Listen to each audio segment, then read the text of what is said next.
Hier ist unsere Geschichte. Subscribe zu diesem Channel, drück auf den Daumen ab und vergiss nicht nachzuschreiben in den Kommentaren, von wo du diese Geschichte anhörst. Dort merkt sicher, dass viele Mennoniten mit unserer Geschichte bekannt waren. Von der damaligen Minenstadt Kusewiliatschik und von dem Schrotzwach, wo er über den mennonitischen Swiftcurrent in Manitoba-Kolonien und Chihuahua durch das Bustiostol ging. In der damaligen Minenstadt Kusi waren anfangs 1900 auch all gute Doktors. Und in den 1920er und 30er Jahren war wenigstens ein kusischer Doktor, ein Deutschländer. Unsere Mennoniten reden von diesem Doktor als Dr. Seifert. Diesen deutschen Doktor haben die Mennoniten viel gebraucht, aus einem Kloktemok noch nicht Doktor schweren, manchmal auch bei schweren Geburten. Ein 93-jähriger Mann, der nun in Winkler, Manitoba wohnt, vertelt mir kurz davon, dass sei, haben seine Früh diesen Doktor Seifert haben von Kusi holen gelassen, als dort 1930 bei an einem Doktor gefehlt hat, bei der ersten Geburt, bei einem Porche. Er sagt, 3 Männer fuhren mit Pferd den ganzen Weg nach Kusi hin, sodass ein Mann mit dem Doktor in seinem Auto mitfahren kann, um den Weg nach uns zu wiesen, und dort nicht ein Mann allein den ganzen Weg mit Pferd zurückkommen braucht, bei Nachtzeit. In Kusewiliatschik, der damalige Minenstadt, wären auch jahrzehntelang allerhand große und kleine Handelsgeschäfte. Dort wie eine wachsende Stadt so lang aus der Goldmine da erfolgreich war. Die Mineneigentümer hatten, um ihre Stadt mit der Isarbahn zu verbinden, eine Bahn gelassen von der damaligen San Antonio de los Arenales Bahnstation Bad Kusewiliatschik. Auf dieser Bahn fuhr regelmäßig ein Passagierzug, solange aus der Minenstadt erfolgreich war. Mennonitische Pioniere sind in ihren ersten Jahren in Mexiko, eher dort in San Antonio gute Handelsgeschäfte gab, auch viel nach Kusi gefahren anschreiben. Viele fuhren mit eigenen Fahrzeugen dahin, und andere fuhren mit ihren Fahrzeugen Bad San Antonio und fuhren dann von dort mit dem Zug Bad Kusi.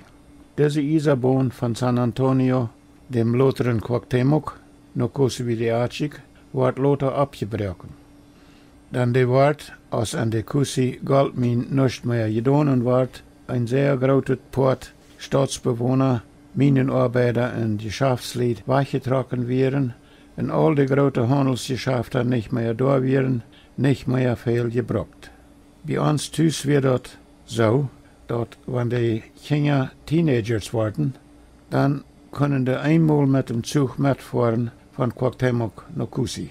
Und ich lernte auch aldano, dass ich wo 13 waren. Aber nach euer, dort was da gekommen wäre, fuhr kein Zug mehr nach Kusi.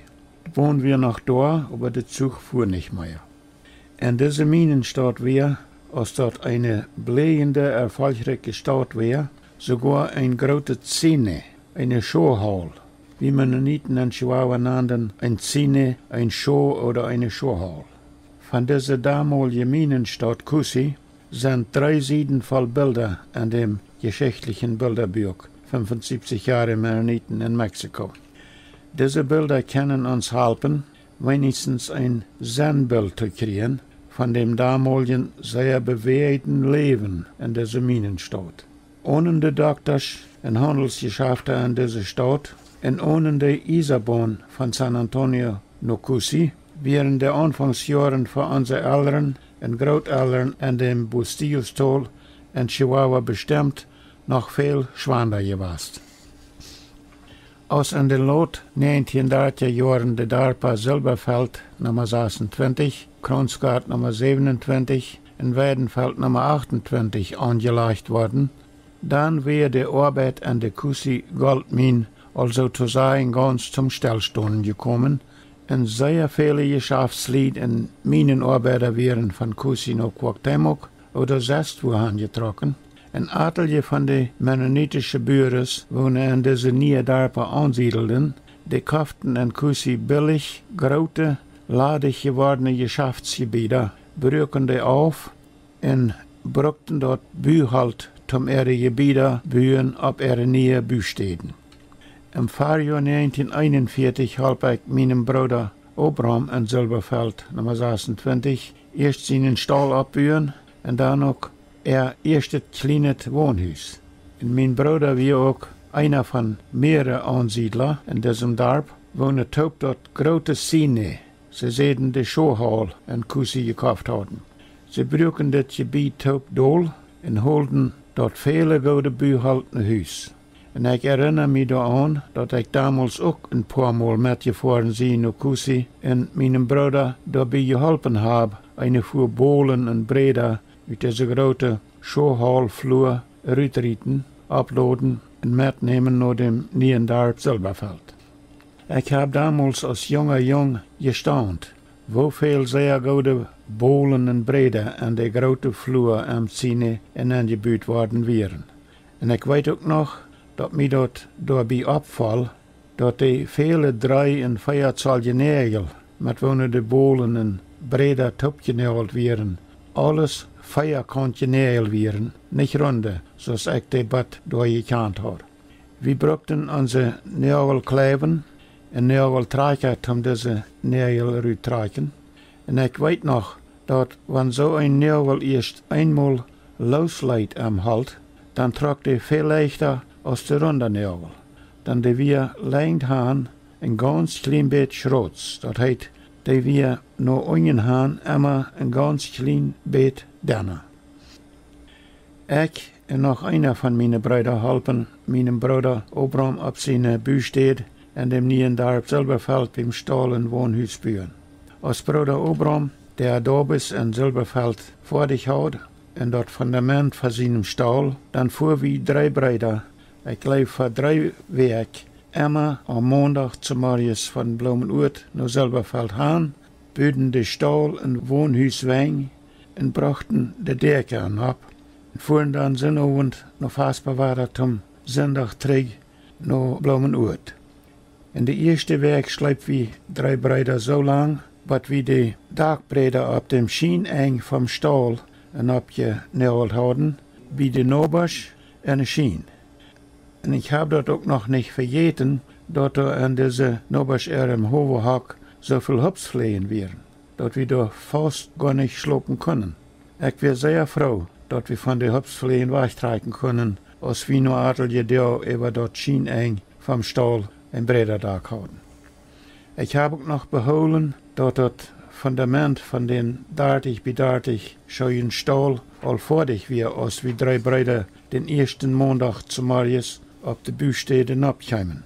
Und auch, dass Bruder Obram und ich den Stallweg an diesem Tag 9 Schicht hoch abgemäht kriegen, während der andere Bruder an diesem Tag den ganzen Tag teilen fährt. Den zweiten Tag musste Bruder Knals aber auch beim Meeren helfen, weil Bruder Obram nicht mehr ohne Bügestall, ohne Skoffel, Hecher mehren kann und ihm dort auch noch einen Hand langer fehlt. Und nu wisst ihr dort, dass ich noch mal ein Köker, ein Koch gewesen bin. Als wir 3 Brüder in Silberfeld für uns selbst dort Eten reiten mussten, für die 3 Wochen, dann war ich der Köker. Und von Tüß hat man uns an 2 gekriegt, über eine Schreibgläser Zucker und Salz mitgegeben. Ich dachte all, ich wusste in welchem Glas dort Salz war und in welchem dort Zucker. Aber als ich einen Morgen Schaubeln kriegte, dann schäde ich erst einen Lepel voll. Ich dachte Salz, mankte Schaubeln und schmeckte ein Stootje auf der all Salz genug wären, aber ich konnte kein Salz schmecken. Ich schäde noch einmal 2 Lepel voll nehmen, schmeckt weiter und ich schmeckte auch da noch kein Salz. So dass ich dort, ich weiß all nicht mehr wie viel Mal, und damit einmal dachte ich, erst einmal ich schmeckt Zucker. Aber ich schäde noch einmal ein paar Lepel voll nehmen, schmeckt weiter, und dann wusste ich, dass ich Zucker schmeckt. Und dass ich doch nicht gewusst hatte, in welchem Glas das Salz war. Und dann endlich schäde ich Salz mankte Schaubeln. Aber wie wird das geworden? Das Salz kann ich mir den Seitengeschmack wegnehmen. Nu mussten wir 3 Brüder uns dort zu checken, dort wir für die nächste paar Tage zum Mittag und zur Abendkost Seite Schaufeln haben.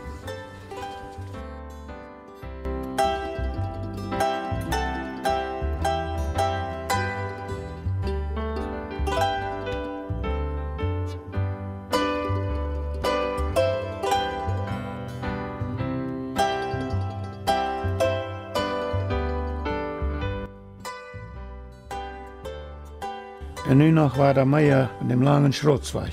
Der sehr viel gebrauchte lange Schrotzweg, wo einmal von Baciniwa über Schrotz, über die mennonitische Swiftkurrent in Manitoba Siedlungen nach Quacktimok ging. Der ging durch das Westland vom großen Bustius-Stol, auch lang eher dort Mennoniten wohnten. Mexikanische Formen an der La Quemada in Baciniwa Gegend und an Gegenden noch wieder in der Nordwestrichtung. Die sagen diesen langen Schrotzweg als Ehrenweg an. Und aus den Mennoniten, die in den 1950er Jahren auf viele Städten anfangen zu verpflegen, den abzuheben, dann wären viele Mexikaner noch sehr unzufrieden gewesen. Sie sehen so eine Dinge aus, das Weg ist all uns Weg gewesen vor mehr als 100 Jahren. Unsere Vaters haben den all einmal gebraucht, und den ihre Vaters, unsere Großvaters, voran. Und nu will je uns den Weg nehmen. Einige Mexikaner und auch einige Mennoniten fuhren auf diesem verpflegten Weg am Anfang auch wieder hin noch, wenn der auf die verpflegte Enge auch sehr stockrig fuhr. Aber aus jeder Jahr immer noch mehr Mennoniten diesen Weg auf ihrem Kerl verpflegten am Herbst, dann schickten Mexikaner und Mennoniten sich bald dazu, dass sie auf die Linien fahren mussten, wo der Weg immer hin in besser in Ordnung geholt wird. Und als dann noch bald der Weg von Rubio nach Quacktimok asphaltiert wird, und wenige Jahre später auch noch von Rubio bis Baciniwa, dann vergaten die Menschen, Mexikaner und Mennoniten, sehr bald, dort überhaupt mal ein Schrotzweg von Baciniwa nach Quacktimok durch die mennonitische Siedlungen gegangen wird. Von der Weg weiten dort all nicht mehr viel Menschen, Mennoniten oder Mexikaner, dort das Weg mal durchgewesen ist. Aber vor vielen Jahren war das ein sehr viel gebrauchter Weg, nicht nur von den Mexikanern, aber auch von den Mennoniten.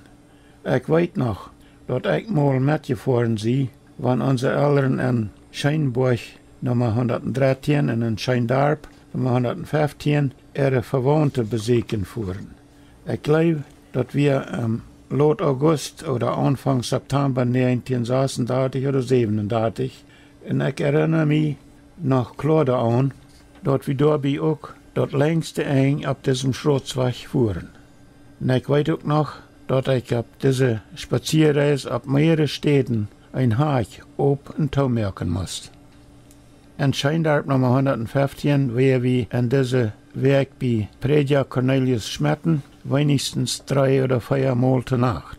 Unsere Mutter hat an diesem Darb wenigstens 3 Enten Vaders und Vater hat auch 4 Peters Vaders, wo eine halbe Rampels wären.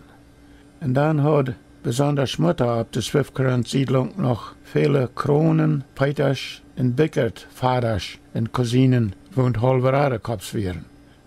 Und wils Predja Cornelius Schmidt seine erste Früh unsere Mutter ihre Schwester war, wären auch Schmidten ihre Kinder sehr nah, und von daher wohnten auch mehrere in Scheindarp. Und wils Vater und Mutter beide so viele nahe Verwandte und Freunde hatten auf der Swiftkurrent-Siedlung, spazierten unsere Eltern in Predja Schmidten mehrere Jahre lang tauberam in der Swiftkurrent-Darpa. Unsere Eltern hatten da auch viele Freunde. Wils sie mal etliche Jahre in der Swiftkurrent Reserve in Saskatchewan gewohnt hatten, wo Vater Schullehrer gewesen war. Und an diese Weg fuhren Knalls und uns Vater taub einen Tag mit Schmetten ihrem großen Bagger und 2 Pied nach Baciniwa hin, dort Apfel anzukaufen für den Winter. Uns Vater bracht, ich glaube 8 oder 10 Sackvoll, meistens von den einfachen, sehr billigen, sogenannten mexikanischen Apfel. Aber Schmetten wären all nicht mehr so arm, die kauften all mehr von den Dierenapfel. oder dierere Apel. Unsere Eltern brachten ganz wenige von der dierere Apel. Bloß ein paar für jeder einem von uns zum de schmecken. Nicht mal kauften die Eltern meistens mexikanische Apel, weil die viel billiger wären, aber viel mehr noch, weil die viel länger abbewahrt worden können. Ich glaube, Onkel Knals und uns Vater brachten mit Schmetten ihrem großen zweisätzigen Baggetop wenigstens 15 Sack voll Apel Bad Scheindorf an diesem Tag. Aber wir hatten mal einen halbgroßen Bagge, in dem wir, als wir nach Hause fuhren, ohne der Sack voll Apel und auch hinter der Sack hoch beladen mit Sack voll Apel. Ich glaube, dort wären wenigstens 8 oder 10 Sack voll, aber vielleicht noch mehr. Dann der Sack wird so weit noch fern geschoben als möglich, sodass es ein bisschen kompliziert wäre für mich, zum rauf und weiter hinabkommen, wenn ich immer weiter ein Hack ob und zumerken musste, hinterwegs. Warum das mal bloß einer von uns mitfahren kann, oder das 5 Current DARPA, oder warum das gerade ich wäre, der da mitfahren kann, das weiß ich nicht mehr. Das kann ich von der bloß nach Mutmoten. Und ich erkläre mir das nu ungefähr so. Erstens sollen auf unserem Bagge auf dem Trägweg so viel Apelraum haben als möglich. Und zweitens soll aber ein Jung mitfahren, zum hinterwegs all die Hacks open zu merken. Und mein jüngerer Bruder wir wohl noch zu klein, um die Hacks open zu merken. Und mein älterer Bruder muss vielleicht all Tüß beim Besorgen helfen. Und er glaubt vielleicht auch all, dass er zu groß geworden wird, um zwischen den Eltern auf die erste Satz setzen. Und willst die Bagge so sehr voll Apel gepackt wäre, dort beim Trägfahren der einzige Raum für mich zum Setzen, zwischen meine Eltern auf die Bagge setzt. Als wir mit all diesen Apeln in Haus gekommen wären, dann packt Mutter mit ihrer Deichter Taub die alle so an in unsere Büterste kommen, dass die lang waren, lang gut bleiben sollen. Und wir Kinder dürfen dann lang einmal jeder Tag jeder einen Apel abbeten. Diese Apel wären, wenn die Mexikaner die am Horst von ihren Bäumen plucken und verkauften, noch hart und rein. Aber wenn die an unsere Distre kommen, nur riebten, dann wurden die langsam immer mehr. In unsere büterste Distre kommen verpackten Mutter und Schwestern am Horst aber nicht nur die Apel, aber auch viel, sehr viel Irrchocken. Jalmeeren, Kunst, Beiten und verschiedene andere Sachen. Meistens wären genug Irrchocken an unsere Komma, dass die so meist was im nächsten Fahrjahr regten. Aber ja in Latzt, so wenigstens als mir dort, wären dort manchmal doch all sehr verkrunzelte kleine Irrchockjes. Hier brech wir weiter auf für das Mal. Nächstes Mal noch mehr von, wo unsere Eltern und Großeltern fuhren Apel ankeipen zum Winter und von ihrem vielen Rumspazieren, so es dort Mode wir, als wir in Chihuahua abwassen. But nächstes Mal, ich sehe George Rempel.